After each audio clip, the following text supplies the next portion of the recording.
ನಮಸ್ಕಾರ, ನೀವು ನೋಡ್ತಾ ಇದ್ದೀರಾ ರಿಪಬ್ಲಿಕ್ ಕನ್ನಡ ಸೂಪರ್ ಪ್ರೈಮ್ಗೆ ಸ್ವಾಗತ. ನಾನು ಮಾನಸ.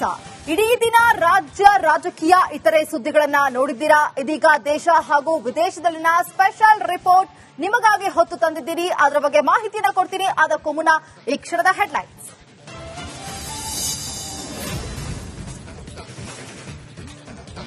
ಹಿಂದೂ ಏಕತೆಯ ಮಹಾಯಜ್ಞ ಸಂಪನ್ನ, ಮಹಾಕುಂಭಮೇಳಕ್ಕೆ ವಿದ್ಯುಕ್ತ ತೆರೆ, ಸನಾತನ ಸಂಭ್ರಮಕ್ಕೆ ದುಡಿದವರಿಗೆ ಯೋಗಿ ಸಲಾಂ.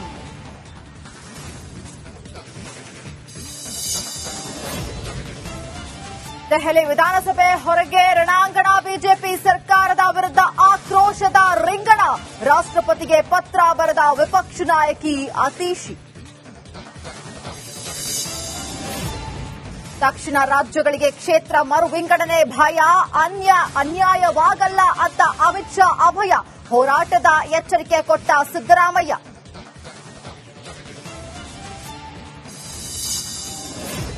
ಪುಣಿಯ ರೇಪ್ ರಕ್ಕಸನಿಗೆ ಮುಂದುವರೆದ ಶೋಧ, ಅತ್ಯಾಚಾರಿಯ ಸುಳಿವಿತ್ತವರಿಗೆ ₹1,00,000 ಬಹುಮಾನ, ಆರೋಪಿಯನ್ನ ಬಿಡುವ ಮಾತಿಲ್ಲ ಎಂದ ಶಿಂದೆ.